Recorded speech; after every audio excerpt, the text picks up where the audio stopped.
Talks with T and Shez.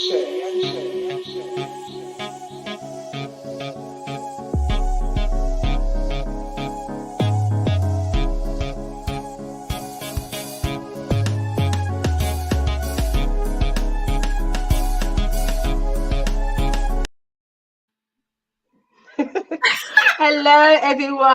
Good afternoon, and welcome to Limitless Talks with T and Shez. Yes. So how are you guys? I hope you've had a fantastic week. Where has the sun gone? Right, but you know what, Shez, it's still good, isn't it? It's still better than having bad weather. A little bit. Do you know something? I was out today and it was still warm. I had a sleeveless top on. I was outside and I felt, it was still. And I've got to say, my garden is thankful for the rain. Yes, I know. I have to be using the hose in the before I was like, especially those really hot days. Oh my gosh, I thought I was gonna die. To be honest, my husband does most of the gardening and anything to do with the garden. I cover the house, and the garden is his domain. So anything to do with the house, he doesn't have to really lift a finger in the house. In all honesty, but the garden. Now, I would normally go in there and kind of do something, but it was too hot. So the things had to just stay scorched. If they're scorched, it's just like, let it go. I'm telling you, believe me. But I've really I enjoyed the sun. I'm not being funny. You know, people are like, it's really hot. And I did think it was really hot. Guess what? I had to sleep downstairs for a couple of nights. With you. Yeah, because I can't actually cope with a lot of heat. And that's not for any other reason than I just can't. I just never have been able to. I like cool, but when it's sunny, I love the sun. Do you know what I mean? So it's not about the heat for me. It's more about the vibe of the sun and how it makes you feel when you're out there. So I just like the natural way of it. But I've actually got a tan, Shez. Look, tan. If I show you, give me a sec. People. I don't know how much this comes up on camera. Yeah, you can see it. Do you see mine? There's no. Trust me, this camera is not giving it justice. Well, it is. There's too much light. My light box is just there. Yeah. Can you see mine is on par. Mine too. I see it. I'm having to look at you and come away from the camera. I'm like, I was like, actually, that's when I realized that I've actually tanned. I was like, God, I'm really pale. But you know what? How are you coping with the sun? How are you coping with the sunshine the past few weeks? How are you coping now? It's been a bit cooler. You know, drop us a little conversation in the chat. Just put it there. Let us know how you're feeling. How are you doing? We hope you are well. Yeah. It's another day, and as the Bible says, because we're a Christian organization and we're both Christians, as it says, this is the day the Lord has made. We will be glad and rejoice in it, or be rejoice and be glad in it. That's the right way. Rejoice and be glad in it. No problem. Either way, we're rejoicing and we're glad. Yay! We are so glad.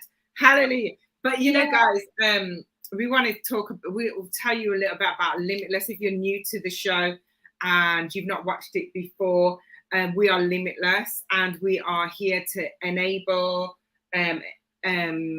equip, and get you to embrace who you are. A lot of ease, reflect. We're here to get you to reflect, reset, and rebuild the things that you need to do in your life. We're here because we just want you to become the women that you need to be, whether it's in your household, whether it's in your job, whether it's just with your children, relationally, whatever it is, we just need you to become the women that you need to be, whether it means that you're going to write a book. Do you know what I mean? We all struggle with different things. I mean, on a personal note, guys, seriously, I have some serious struggles, seriously. But, we have to push past it and continuously be focused on what it is that God has placed in our hands. The key is, what has God placed in your hand? And that's what you've got to look at. And so we come from the point of the woman at the well, where she was at the well at a time when no other woman would go, because nobody would socialize with her. Nobody was her friend. It was not really nice, because she was classed as a unclean woman, I would say. Do you know what I mean? So she didn't have very many friends. She was on her own. And Jesus said, you know, to his disciples, that I must go through Samaria, which the Jews would never go through, honestly, seriously. Anyway, but Jesus went, and he met with her, and he spoke to her, and he spoke into her life. And we believe that when we meet with God and when we have relationship with God, he speaks to us, and he speaks into our lives, and he allows us to let us see ourselves in a different light. And that's exactly what happened with the woman at the well. She saw herself in a different light, and she was no longer ashamed to do the things that she wanted to do. And her expression changed, the way she managed herself changed. And that is what Limitless is about. You are limitless once you know who you are in God, and also want to do what God has called you to do. So over to you, Shez, because we have got a good conversation today. Yeah. So last time we spoke about music just recently, and as we were touching on music, we kind of talked about sometimes when secular music might be necessary, or when you might engage in it more, and especially when you're in a relationship with somebody, you might be inclined to listen to relational type of music, if you know what I mean. And we're talking about music which is basically for the realm of the marital bed. So you might want to be engaged in that. No, personally, I can't say that that's my testimony per se.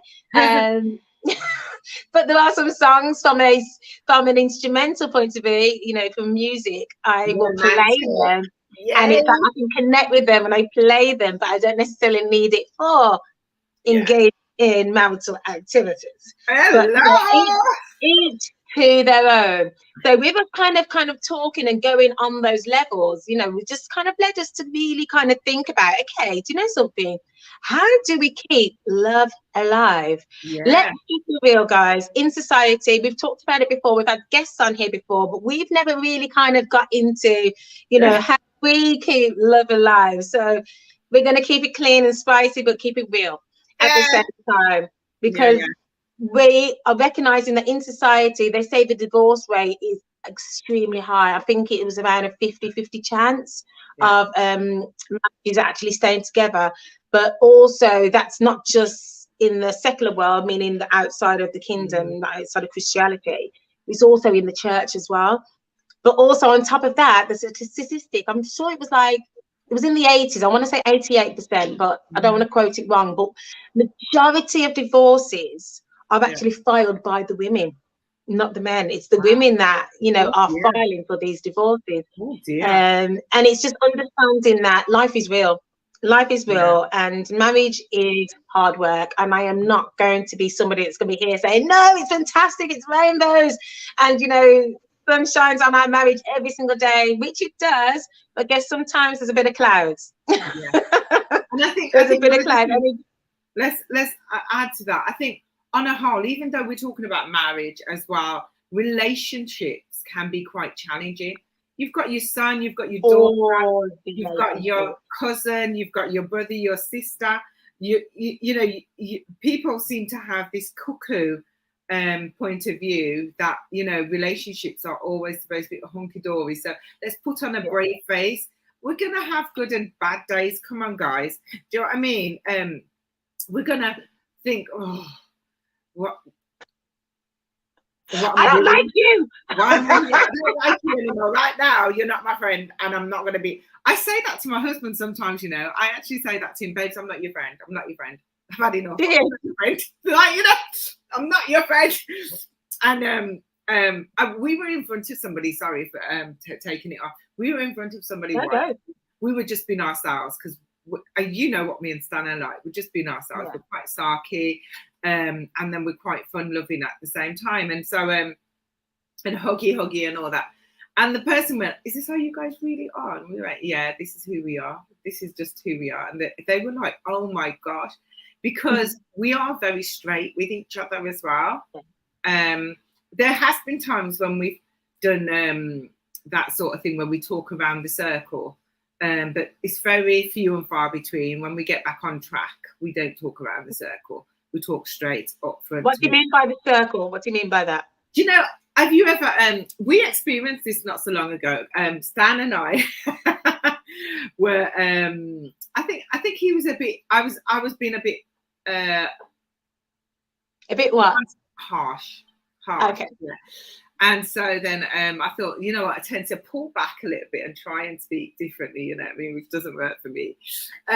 So I was being like really, really cautious and nice, and it really sounded ridiculous, to be fair, because I wasn't getting to any points and we weren't getting any proper conversation, because we're very conversational.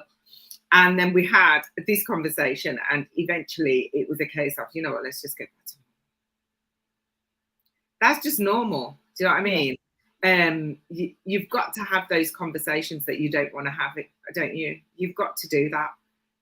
Those ones that, you know, literally you think, oh, I really don't like this, or I'm not gonna have this anymore. You've got to have those conversations because it's real life. And so we don't believe we should be arguing or raising our tone at each other. That's us personally.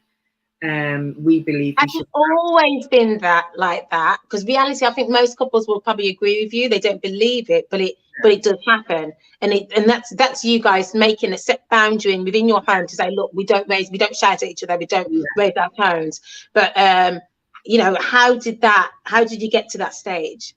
Well, to be honest, when we first got married, I was quite a challenging woman in terms of the way I was, and I think I remember we were having a conversation in the kitchen, and I raised my tone, and he just looked at me and he said, if you're going to raise your tone at me, I ain't going to talk to you. Like, you know, like literally just looked at me and said, if you raise your tone, I am not going to speak with you. And I literally, Shez, I was there, I was up in the heavens on a height. And I literally, because I want you to hear me, mate. You need to hear me. And that's the thing, because like you said, in terms of when you're relating with anybody, and this is saying within a marriage, within any kind of relationship setting, even with work colleagues, there's going to be things which is natural to our personalities. And that should be real. And when you're used to being in an environment where you're always on 10, you always talk on 10, but however, it's a safe environment. So you being on 10, everybody else is on 10, and you're all on 10 together, and you can have your conversations, and there's nothing left with it. It doesn't go anywhere because there's that safety. Nobody else could come into that conversation, be on a 10, because you're not on our level. You're not there with us, but we're like that with each other. So you then going into that new environment, that new kind of relationship setting, coming with that 10 level, because you're like, this is how I am with people I'm comfortable with, and I'm comfortable with you. However, it's then understanding that that person perceives that 10 as aggression or attack. And it's about being able to, and it's so good that he was able to communicate with you in a way where you were able to be gracious and humble in that moment, to recognize as, actually, this is not about me as a person. I just can't deal with you on that level. And, you know, you can still kind of you can still recognize and accept your personality.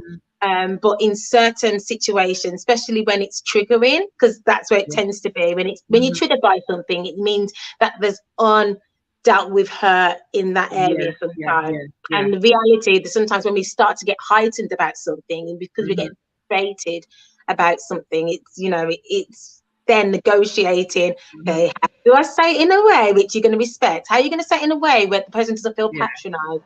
How am I going to, because you mentioned that when he's trying to be all lover-dovey and everything, or say it in a different way, he didn't receive it, because he's like, you don't talk like that. It was so unproductive. I'm going to be honest with you. It was unproductive because he's like, you're speaking another language. That's Greek. For 21 years, we've been speaking a certain way to each other, and then we decide that, you know.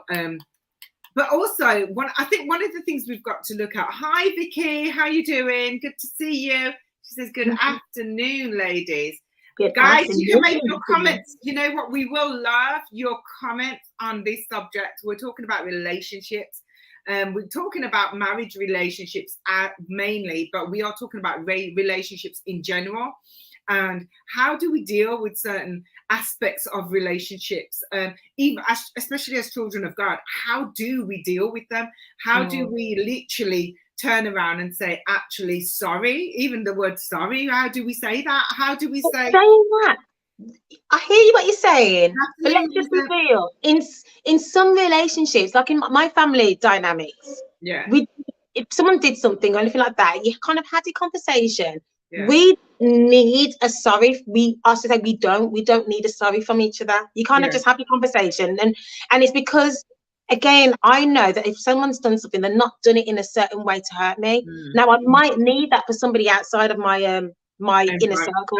That's relationships. And I think sometimes, even like with me and my husband, I believe there was a time when I did need to hear the sorry, but I'm at the stage now when I'm like, I don't want to hear the sorry. I want to see the change. Because the sorry is it's fantastic in that situation, but when you're dealing with the same situation all the time, and I'm constantly hearing sorry, it comes to the point when I don't want to hear it anymore, because I don't believe that the sorry has impact. The word doesn't have the same impact because I'm not seeing what the word sorry is supposed to mean.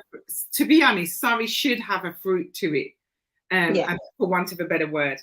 There was something you were saying earlier, we were talking about earlier. Have you ever, I mean, I don't know if this happens with you and in your hubby, but I know at first it happened with me and mine.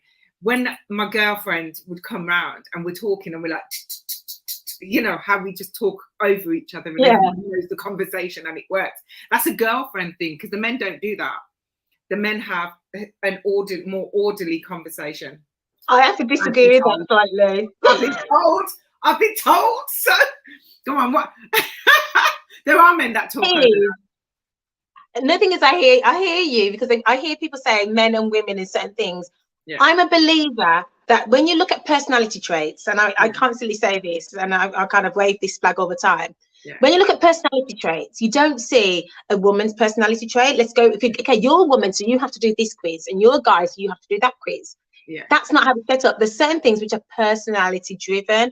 So like with my household, I grew up in a household where it was quite a big family, but there's equal number of males to females. Right. So when I'm talking about my household, it's not just my sister I'm talking about my brothers as well. Now, but within that household, as much as we can talk over each other and we can all kind of conversate and get excited and everything like that, you've also got the introvert in my family dynamic. You've also got the extrovert in my family dynamic. You've got the reserved person. And even when you look at the different personality traits, we all have different elements of all of them, but we have like a primary kind of nature, or the way that we kind of lean towards. So even when you're talking about the girls talking over each other, that's because you've kind of linked to somebody with a similar personality trait as yourself, or a similar communication language as yourself. However, I know that your husband's very similar to mine in terms of they're quite reserved. They're very calm. They like to you kind of have to invite them into the conversation sometimes, because we're so like we're always on it. I think growing up in big families, you're always trying to look for a gap. You do, you don't need it with our husbands. With us, we don't need that. There's this order of conversation that goes on. But actually, I think it's quite good, because then you're able to hear each other.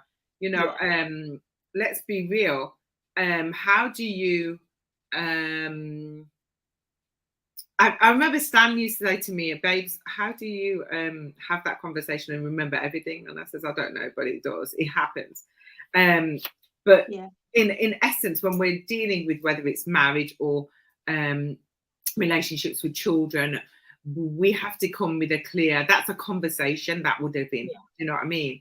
And me and you have had many conversations, we're on the phone, and you butt in and I butt in. And to be honest, when we first came online, we were very much like that. And then we realized we can't do it at the same time because basically it just sounds so muffled. So we kind of got a little bit more disciplined, didn't we? But it's hard on this technology stuff because there's a delay. And I don't realize, and you're still, and then I start talking. I think, oh gosh, no, she's still talking. So yeah, there's all of that. But guys, I also want to home in because I know we're talking, like you said already, we're talking about any type of relationships. But guess what? I'm that person that still goes into singles conversations. And the reason why I still go into singles conversations is because I believe that conversation has something I can benefit from. And vice versa, they benefit from me being in that conversation as well as a married person, because we can always make assumptions.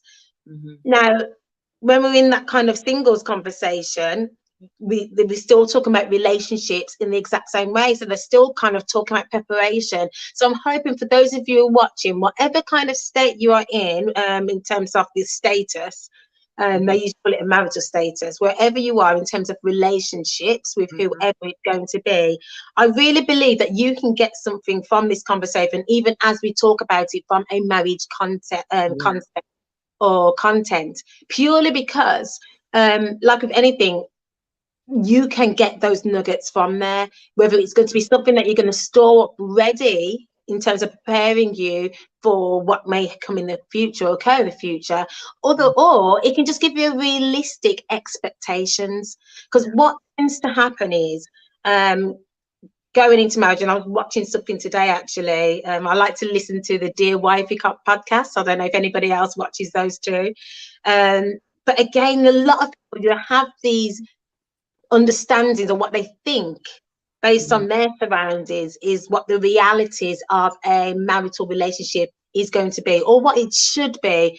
And in reality, guys, it's very individual. It's going to be unique to yourselves. As Pastor Otensia, I always say Pastor Otensia, as Tia's mentioned, she talks about elements to do with her relationship, and I will talk about elements to do with my relationship. There's certain things which kind of is a blanket, everybody can take something from, but it's about recognizing that you can't look at my relationship or T's relationship and try to mirror that. It's absolutely impossible, because when you look at personality traits, we're all very different. And even though I might have similar traits, even to T, mine actually operates in terms of operational, it looks different. So we're going to get into this anyway, because we're talking about how to keep love alive. And you will hear as we talk that there's a lot of things which you're like, actually, yeah, that can transpire. But we're going to really want to be real, because the like I said, the situation with divorce is, I feel like it's a pandemic. I really do. And I think we just need to support each other a little bit more in just having these realistic conversations about, yes, it's hard work, but as long as you both want to persevere and you want to make it work, you're going to have to work at it. So one of the first ones that's come up, and again, this is no particular order, it's just a list. And I'm sure there's more to the list, but we'll see what we get through today, is stay cautious about your partner. And I thought this was a really interesting one, because, you know, when you first kind of get to know each other, we recognize that in me getting to know my husband, communication was key. The verbal communication, we had to conversate. I wanted to find out what he liked, what he didn't like, because I was always trying to figure out how do we connect. So I was really kind of examining that through our conversations. Now, what tends to happen, people get complacent in any relationship. People get complacent, whether you've been dating for how many years. The reason why sometimes even during dating it can fizzle off, because you feel like you know it all about that person. But I know for certain, in the 13 years that I've been married, I have changed. There's things which I would have liked before, which I don't like anymore. And there's things which I didn't like before, which I now like. And if I don't communicate that, he's not cautious about me, he thinks he knows everything about me, and then he wants to surprise me one day and do something really special, and I'm like, I actually don't eat that anymore, or don't like that anymore. That just deflates the whole situation. So we've got to stay cautious. I need to stay cautious. I need to keep asking my husband, find out what he likes. Keep it new. So it's like, oh, babes, let's do this, let's do that. So keep the conversation fresh. And just because you've asked the question before doesn't mean you can't re-ask it. Yeah, and the thing What is, do you think of that too? do you know what? I totally agree. I believe that marriages evolve. Yeah, they grow, and they either grow stronger or grow apart. And the reason, if they grow apart, it would be because of communication factors. You know, if you don't communicate with your partner, then your marriage is going to grow apart. If you communicate, then your marriage will come together. And even the things that you wouldn't really want to communicate about, because you know, sometimes we have some things that I just don't want to talk about. That I don't know if I can manage that. That's normally your probably inner issue that's going on.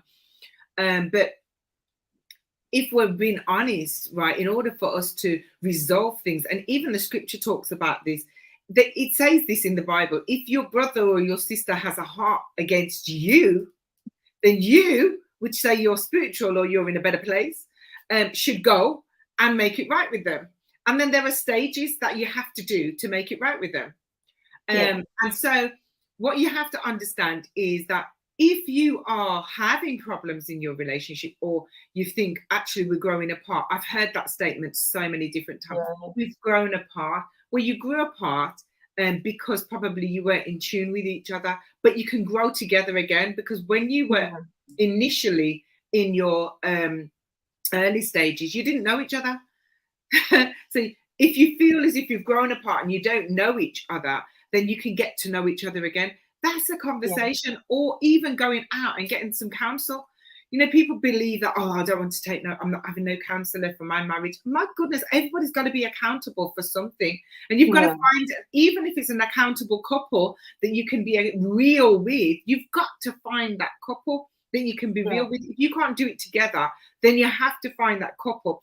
You know, marriage is a bed of roses. I always say it's a bed of roses, because in order for the rose to look so beautiful, there's the what they call the thorns on it. So there's going to be thorny situations.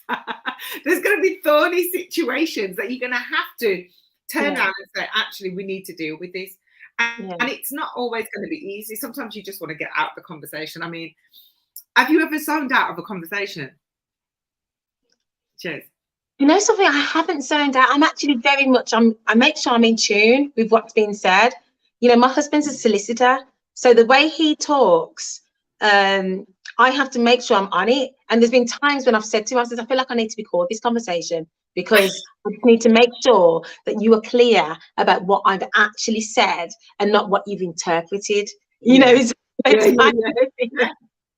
Do you know what, Shez? Actually, we record. I now record our conversations, because sometimes you've got so many apps that you can record on. Yeah. But it's always good to go back to it and see what you both said, because sometimes when you record the conversation, you may have made, and especially, I'm going to be honest, guys, I'm going through the menopause right now. And the truth is, seriously, I forget half of the things that we've said to each other. You know something, and that's the thing, because us as women, hormonally, whether we just had children or with work or the stresses, sometimes we're going through a lot, and sometimes we're not open enough to communicate. Babes, something in my head can't take it right now. I'm so, if I've said that, it wasn't meant in that was probably in the moment, so please don't carry it over. You know, it talks about what love is, and love, you know, it kind of it's not about holding on to those old things. And sometimes we just need to communicate. Sometimes I'm just like, babes, you forget I'm a woman. You forget that sometimes I am going to be hormonal. Sometimes, and you know, and I'm not going to try and hold on to it, because not everything is because sometimes it's because you got on my nerves. Let's be real. But you know, there are going to be times when you're just going to irritate me. And it's not just you, the kid's going to take me. Honestly, Shez, let me tell you, when I was having monthlies, I mean, I thought when I was going to go through the menopause, I was going to be fine. Right? I thought, oh gosh, I won't be having monthlies anymore. Well, it's just as bad. Like, for some people it is, and it is for me. So like when I used to have monthlies and everything, my husband actually worked out. He says, actually, I think you've been a bit sharp. And he started to work out when it was happening, so that we could actually, he would say, actually, we had this conversation, and then he'd say, "But I think you're on your monthly, so probably you won't remember some of the stuff that we said." Do you know what I mean? Because I would literally forget half the things that we said, and I actually didn't realize how much I was forgetting. But there are so many different avenues, especially for male and female, because women have a way about them. We have other like, we really are according to the scriptures, we should be for our husbands. Our hearts will be towards our husbands. And we always want to kind of reconcile and make it right. However, how we do it sometimes can be, you know, there's a way that we need to start learning how to speak to our husbands. Because if you're married to somebody, guys out there, if you're married to somebody, you need to find out what's the best way to speak to your husband. Because I personally don't want my husband to shout back at me. I wouldn't want him to shout at all at me. So I want him to hear me when I'm speaking. And my husband taught me that.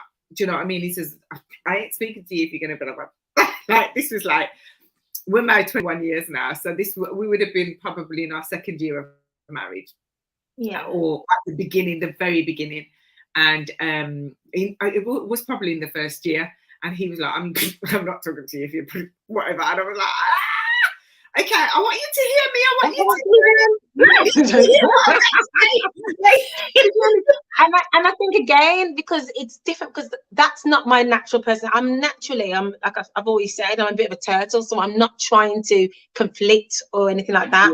I don't mind having those hearty conversations and us being able to debate things. I'm going to respect that we're not going to have the same opinions on certain issues and on certain things. So it's, you know, understanding, and that's why I'm saying it is key to understand create, or not even just understand, because you can understand the way a person communicates, but they've also got to understand the way you communicate, and then you create a language which is suitable for your marriage, which is going to be very different again to the language of other people. So once you've kind of created that kind of way, and you've got to constantly communicate when something has changed in that language, because a boundary has been pushed, which you didn't even realize was a boundary in the first place. But it is that constant, and that trying not to take offense, because, you know, we are going to offend one another. But even like what you said about the your husband checking, he's kind of got to understand your cycles. I personally have a period app, so I know I'm very self-aware, and I always have been, to be honest. And you know, most people who I'm around have never really known when I'm on, because of my attitude or it doesn't really change per se. It's more other things which might change that, when I'm feeling a little bit more insecure in the situation, or, you know, there's certain things that might navigate around that. It may be, but it's all centered around, you know, my own personal little insecurities and so on. So, but I became self-aware, because I can't expect him to have to do that work. And I remember, and I was like, I think in the early stages, he had my period app on his phone in the early stages of us when we got married. But no, he doesn't really have it now. I think I do self-regulate, and I'll be more verbal about, you know, what's going on, and if he's. And thing is, but reality, the same way in terms of women's, like, men go through their phases too. They're just, you're thinking, gosh, what's wrong with them? Especially when they've got an introvert personality. You kind of, sometimes you feel like you've done something wrong, because they literally, you've just seen them on a high, like, just setting, and they're kind of giving out all themselves. The moment they get in the car, it's just vroom. It's like the shutdown and one charging. And I had to learn that was going on. I used to think I'd done something, because for me, being in that sociable environment, I'm there charged up, so I'm ready to have a conversation, I'm ready to go, I'm like, and you're broken in comparison. We didn't hear you. Didn't hear that last sentence. Didn't hear the last sentence. Because I was like, it's like, we're not hearing you fully. No, I'm not saying. He was flat. He was absolutely flatlined with his conversation, whereas I'm still ready to kind of go. And what I've had to learn is, or what I've put in, I have other people for that. other people which communicate in different ways, but that does not take away from our special communication and our communication language. So when I need more from a conversation, I'm not going to beat him over the head with it, because it's not his natural personality. But yeah, so communication, we've got to stay present and just really keep on top of it. You're breaking in and out. You're breaking in and out. Is it? Yeah. No, I think it might be the reception. See, you've done it again. You've done it again. I've got full internet. I don't know what that is. Guys, listen, it's doing it again. It's doing it again. Okay, guys. So as Shez says, sometimes, you know, you get in the car and your husband's would just, his personality would be slightly different. That's probably more relaxing for him. So he just wanted to chill out. I don't know, because we got so much breakage in that. But I understand what you're saying, Shez, in terms of, I remember Stan and I, because Stan is really, really, really, really compassionate when it comes to me. I mean, he's quite defensive over me. So we were out and we were shopping, and he said, I feel a bit hungry. And I went, come on, let's go and get you something to eat. Let's go and get you something to eat. And so he's like, no, it's fine. It's fine. Let's go and get what you want and everything. It's always about me. What you want. And I was like, no, let's go and get you something to eat. Let's go and get you something to eat. Anyway, would you believe it? I mean, this was about, I would say, this was about 19 years ago, this was. And it was so funny because we were in the middle of town in Birmingham. And I then said, I feel hungry. And it literally everything's dropped now. You're hungry. Let's go get you something to eat. So I got upset. Well, why are you doing it? I mean, I got upset with him. And said to him that, you know, I wanted you to be fed, and you wouldn't come with me to be fed. And now, do you know, we both went home without food? Just to let you know, we both went home without food because I was so upset, right, that he wouldn't let me get him to get the food. That was 19 years ago. We're 20 odd years on, 19 years on, and it would be a complete different thing. But it was like, he was so hell-bent on me making sure that I was fine.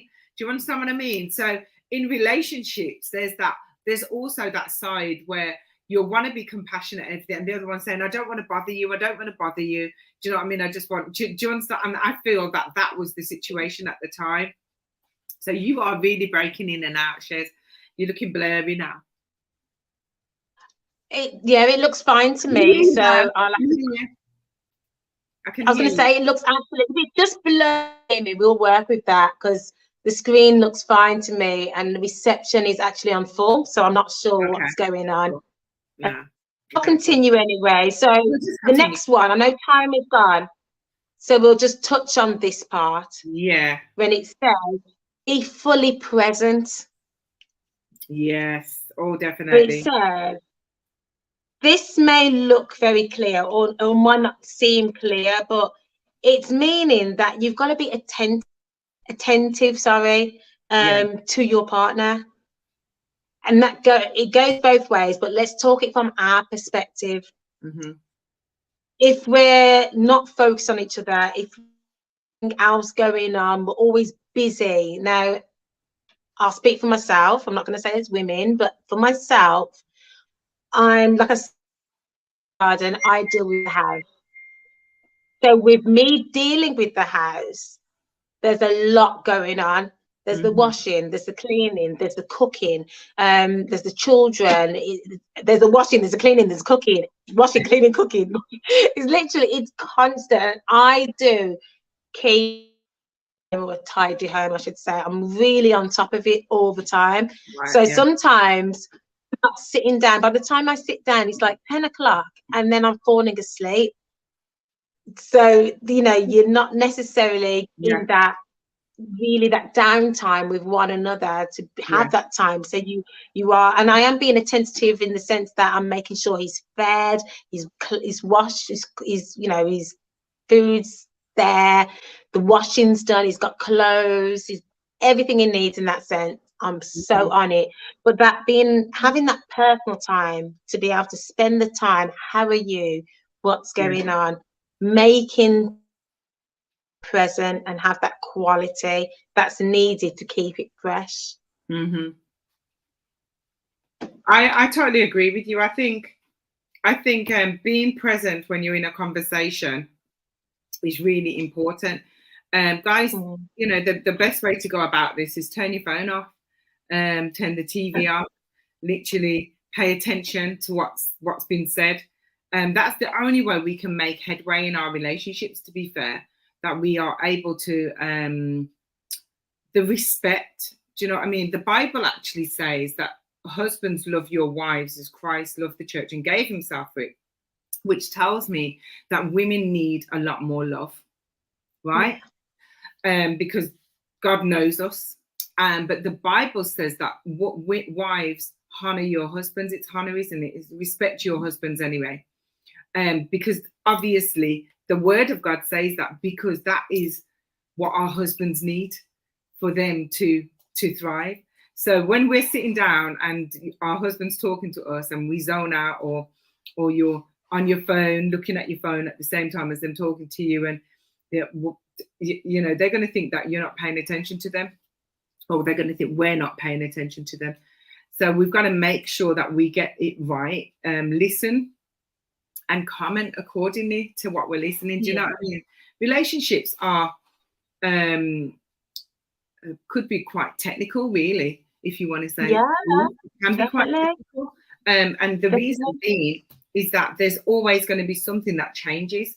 You've got children. Your children grow up and they change. Their character changes. Different things happen as they're growing, and it's exactly the same thing with our relationships. Our relationships start to grow up, start changing. So at the beginning, they had this saying many years ago. I don't know if they still have it. If you stay together after 7 years, it means you're going to continue together. It's not true.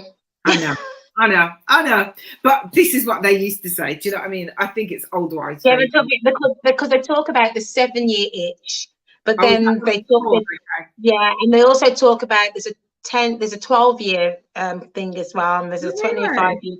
There's all these things. Reality is, but I think that can happen at any time. And you're right about spending that time, but it's also showing an interest. That's what when you're being attentive, we're showing an interest. We're engaging. So if they say something, if everything they say they like, you don't like, then they're going to feel like you're not making any effort to like what they like, and vice versa. If everything you kept on saying, oh, let's do this, and they're like, no, I don't want to do that. It's like, no, listen to what they say, and then you can literally say, oh, actually, I wouldn't mind going there, and then you can use that to surprise them one day and say, oh, actually, so they think, oh, you were listening. But also when you're in those conversations of making sure that we're listening, that is, as much as we talk about communication, it's not the best part of communication is listening. The Bible talks about being slow to speak and quick to listen, and that's the key thing. Listening might not necessarily be what they actually say as well. It's the way they say it. So listen to what's going on. Look at those social cues in their voice, in their body language. Recognize when you feel like they've come in and they've kind of, you're like, are you okay? You've come in, you've kind of seen certain way. And I know not everybody likes being picked out or for that to be highlighted, but once you kind of learn the way that you can communicate to your significant other, then you can talk about, you know, just show them, I see you. Just being seen. I know I love being seen. So just being seen. I don't necessarily need you to fix anything or to do anything, but be present. Be present. So I know that if there's a time when actually I do need to put this through, I do need to go through, I need to take this further, that you've created that space. And that's what I try to create, and I'm trying to create that space where you might not be a talker, but I want to create that space where if you are going to talk, you know, I'm here for it. I'm here for it, and I will down tools. I say to my children, the other day, my children was somewhere, and they says, "Oh, Mom, I wanted to call you, but I knew you was in a meeting." I'm like, you have access to me at any point. No matter what yeah. needs come in, doesn't matter where I am, call me. Yeah. I will. And you answer? I went, yeah, I'll answer the phone.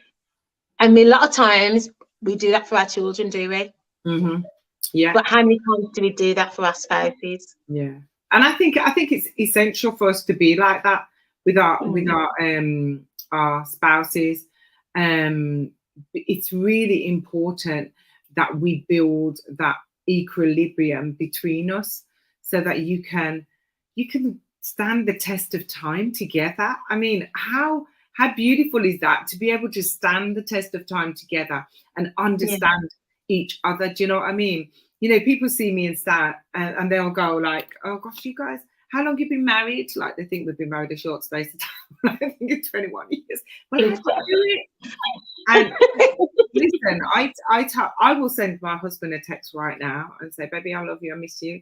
If I'm actually feeling like, oh, I miss you. If we don't have a proper conversation in a couple of days, as in a proper conversation in a couple of days, we kind of think we need to recalibrate and recheck with each other, because the truth is, Shez, life is real.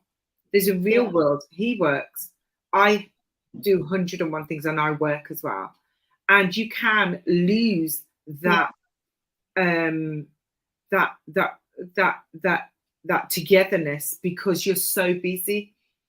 But the scripture kind of tells us to nurture our relationships. Do you know what I mean? Yes, so yeah, we can be busy, so to speak, but let's be busy rightly. Do you know what I mean?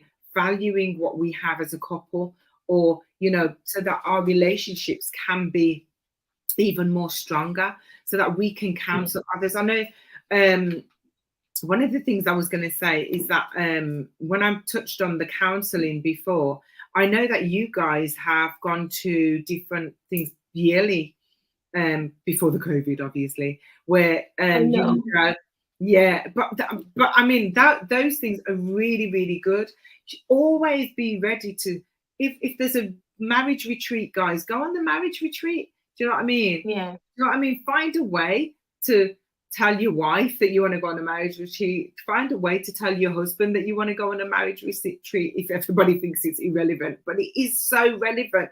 You're going to spend the rest of your lives together. After your children have grown up and got married and doing their thing or whatever, you two are the ones who are going to be together for the rest of your life. Like, you know what I mean? If you don't know each other now. Yeah.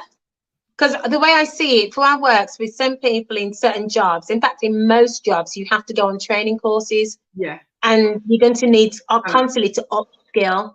We're constantly upskilling, aren't we, in our workplaces? So why would we not do that for our marriages? Exactly. I'm always researching ways. A lot of the videos I watch, a lot of the conversations I'm involved in is surrounded around cultivating a good marriage, and being able to be that person that my husband needs. And I'm hoping that he will do the same thing for me, because, you know, that's what it's about. We both got to put our work in, and, you know, I don't know it all. He doesn't know it all. And there's always something new and something that's fresh, which can kind of invigorate you and kind of help you on that course in keeping love alive. And, you know, I can't relax and think, oh no, I've got him now. I've trapped him. He's mine. He's not going nowhere, because in this day and age, that is not the case. There's the other thing as well. You know, that we just did our 21st anniversary in June, and we sat down. We always go out, have a meal. If we're not going away, we'll go out and have a meal. And we went out and we had a meal, and we spent the whole day eating, to be fair. We went out for breakfast, and we went out for lunch, and we went out for dinner. We went out for breakfast, and we went to the cinemas, and then we went to another meal. So there you go. So I remember we tend to ask each other questions. One of the questions we asked each other is, what do we like about each other? Do you know what I mean? So what do you like about me? And he asked me the same question. What do we like about each other?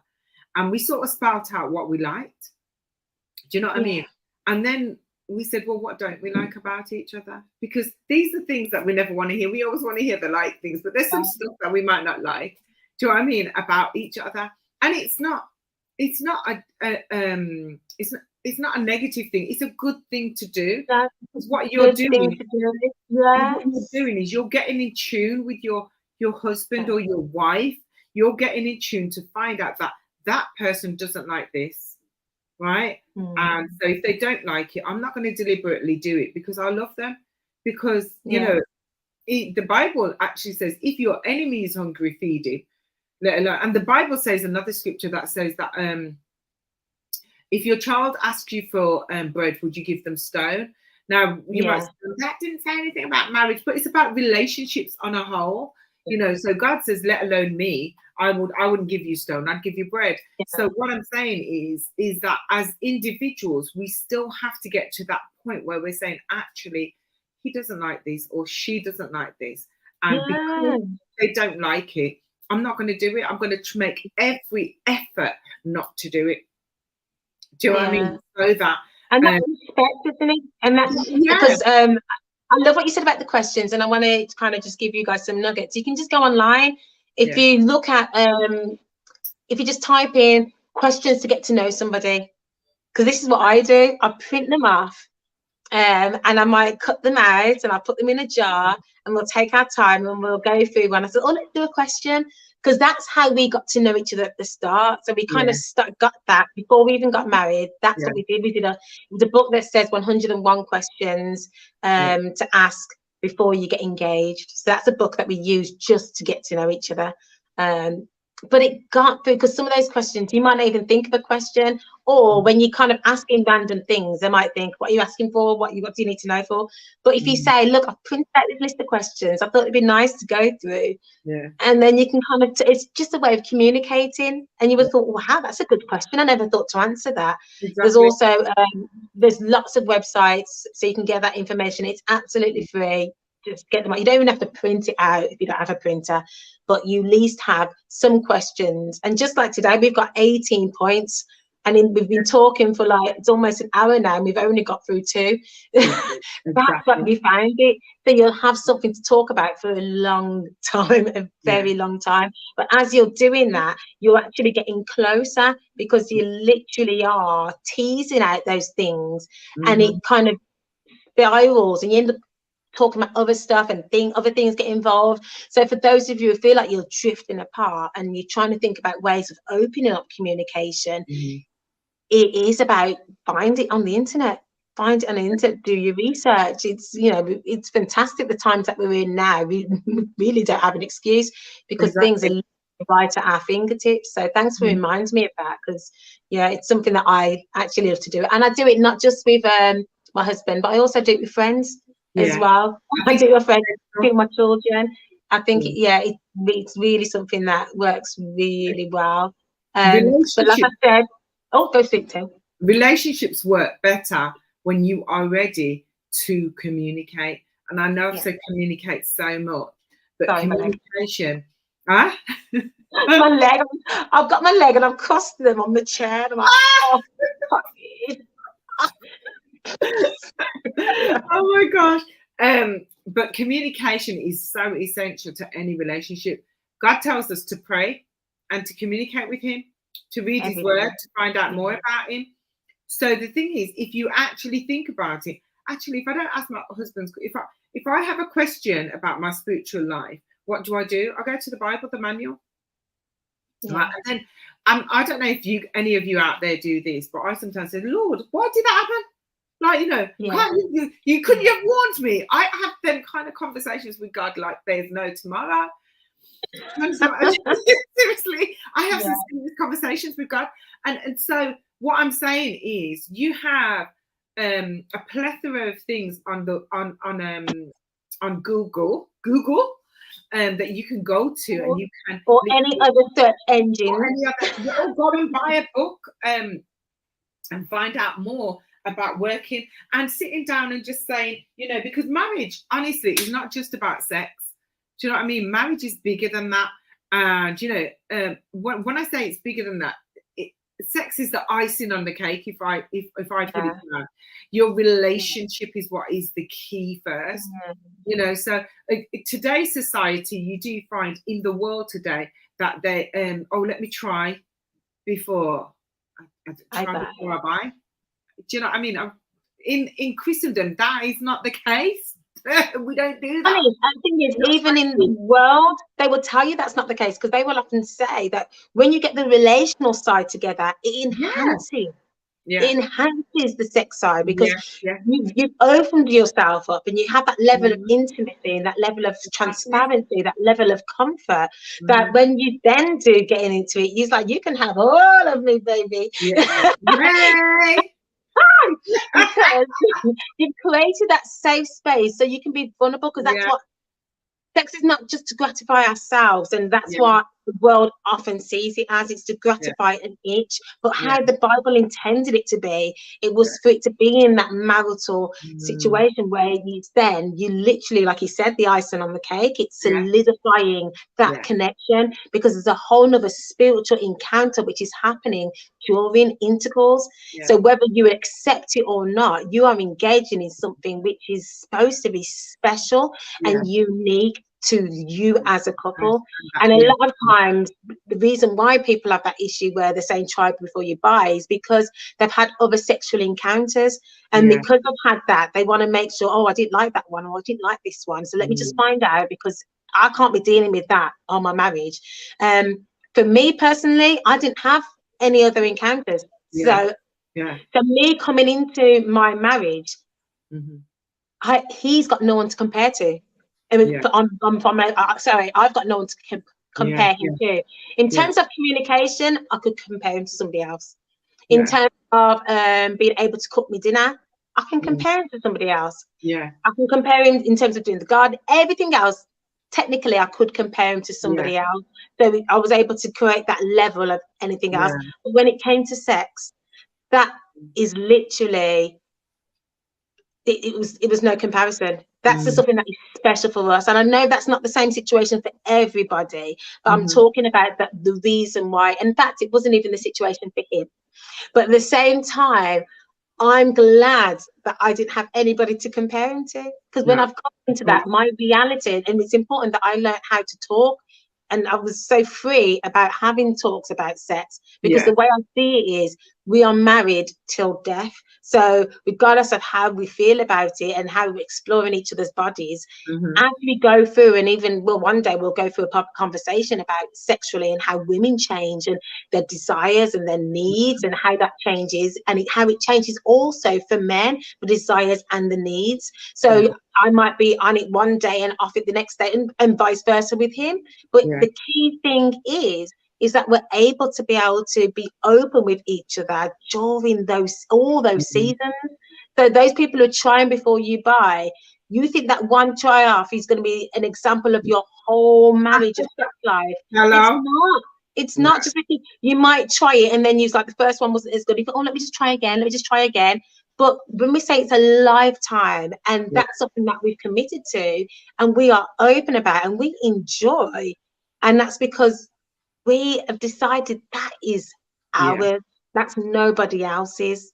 There's nobody else's, and there's nothing to compare to it, because we're constantly exploring each other, and that is in the safety and the structures of what it was made for in marriage. And that makes sense, because we just got to get it right, guys. You know what I mean? I'm always saying communication. It's one of my favorite statements, clearly. But you know, it is about that, talking to each other and finding out what it is that you want to gain out of the relationship, even when you're 5, 6 years, 7 years, 21 years in marriage. You still need to have those communications. You still need to sit down and say, do you know what, babes? Oh, I didn't like when you did this. Or, do you know what I mean? You just still need to do that. It's still important, because if you are bonded together, once you are bonded together and you love each other, and this is what the scripture says about love. It says love is kind, love is compassionate, love, let me find the scripture. Love is patient, love is kind. Love is patient, love does not envy. That's right. I had it here just a minute ago, Shez. I know, but I want to quote it properly as well. I'm getting the version up here on the computer. But guys, what do you think? What have been your experiences in terms of in relationships? What have you decided? What do you like? What don't you like? What are the things which you have put in place? What are the misconceptions that you have? It's important for you to be able to identify those things for yourself so that you can literally examine those mindsets that you have, and that you can go about making sure that you go into any relationship healthy. Healthy, not having unrealistic expectations for anybody else, but understanding, okay, we all have blind spots. We all have blind spots, and being open. So as T mentioned already, when she mentioned about having those questions, it's tackling the stuff which is going to make us feel fluffy and nice and loved, but also it's about tackling those things which doesn't feel so good, doesn't feel like, I don't want to talk about that because it's more, I don't want to talk negatively, but it's actually positive to discuss those areas because it's necessary, because it will come out. Can't keep hiding. Don't hide it. It has to be addressed so it can be dealt with, so you can move forward. So don't be stuck in the same routines, in the same conversations, because you are too scared to tackle those tricky subjects. Do you know what? Some of the things that we fear are the things that we have to go past. Do you know what I mean? Just so that we achieve something. So the scripture is 1 Corinthians 13 verses 4. It says, love is patient. Love is kind. Love does not envy. It is not boastful. It is not conceited. Does not act improperly. Oh my gosh, I love these. Oh, I love this verse. It is not selfish. Right? Is not selfish. Is not provoked, and does not keep records of wrong. Oh my gosh, that's a deep one for probably some people. Love finds no joy in unrighteousness, but rejoices in truth. So one of the things we've been talking about today is how truthful we need to be towards each other, how honest we need to be in our relationship. That's what we're actually been talking about today. That it's important to have that conversation that you don't want to have. It's important to push past that fear that you I'm not sure if, and it, you know, just because we say the word fear doesn't mean that you're in a violent relationship or anything like that. Fear is just something that's natural. Have you ever been out, you're out with your friend and you fear telling them that actually, you know, I'm not sure if you should have done that. You know, these are just natural things that we war with in ourselves. But love finds no joy in unrighteousness, but rejoices in truth. It bears all things, believes all things, hopes all things, endures all things. Love never ends, right? So love is a continual thing. But we say that I love you, right? Actually, sometimes saying it, do you know what I mean? I don't know. I've taught this experience before. My mom, my adopted mom, when I was growing up, I used to go to the house and everything. And you know, our culture is Black culture and everything. And so I go, love you. And my mom, right, you know. And so one day, she went, and I was just about going out the kitchen door and going to leave. And I went back in and I says, Mom, do you know what? I'm going to be telling you that I love you. I tell you that I love you because if you were to leave this earth, I really don't want to say, and I really loved my mum. And I never told her. So I'm going to make sure I tell you now. Literally, she's like, okay. You know, because my mum was like, oh, she's so lovely. She's so lovely. I went. And we were on a conversation one day, and Shez, I couldn't have said I love you quick enough. She was before me. She was like, love you. Because at that age, I mean, my mum, I think she was in her 70s because she died in her 80s. Yeah. She was in her 70s and she was so teachable. And that's another thing. We have to be teachable enough to impact our home environment. You know, women, let's be the women we need to be in our home environment. Be that birther of good things. You know what I mean? We hold a womb for a reason. Do you know? So let's birth the right things. Let's birth a love in our house that's beyond measure. And let's not birth frustrations. Let's birth love at all times. Let's not birth nagging. Let's birth love at all times. The Bible says a nagging woman is as a whistling. No, it isn't in the Bible, is it? No. So somebody said it was years ago, and we got to take it down. I'm not taking it down now because it's not there. I just thought, no, it isn't in the Bible. Do you know what I mean? But you know, but it does talk about in terms of how we respond. Don't provoke. We shouldn't provoke. Yeah. You know, parents not provoking. Well, fathers specifically not provoking their children. Yeah. But yeah, and you're right in that sense. We have to, I always use the word cultivate. We have to cultivate love.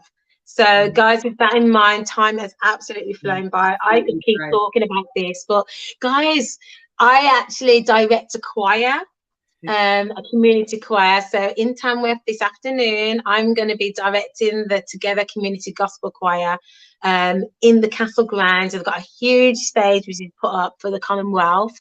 So you know, it's fantastic and it's really exciting that we can do that. So I have got to get out of here. We've got sound check, got so much things to do. But guys, keep me in prayer as we do that. We're so excited, and I'll give you a heads up. If you're in the Tamworth area, pop down. It's the Castle Grounds. Come along. Yeah, it should be a really good night. Really good night. Gosh, we haven't spoken this week properly. So basically, you didn't tell me. I did say it before we came on, but we were both racing around. Guys, we're just exposing ourselves. I was like, oh yeah, because the choir's singing today, so I've got to get ready. Okay, guys, so we want to say have a great week. Be blessed. Enjoy your marriages, your relationships with your children, your relationships with your friends, relationships all over the place. Just enjoy your relationship. And remember that the key factor is that love never ends, and that is in 1 Corinthians 13 verses 8. So let that be the rest of your walk for the rest of the week, for the rest of the year if you can, and forevermore. So have a great week. We love you loads. We are not going to be on next week. We're having a little break. Shez is going away. And last year she did come online while she was away, but I wouldn't want to do that. So do you know what I mean? Enjoy your time, Shez, and have a fantastic week. Be blessed. Enjoy what you're doing for the rest of your day. Be blessed, everybody. Bye. Yeah. Talks with T and Shez.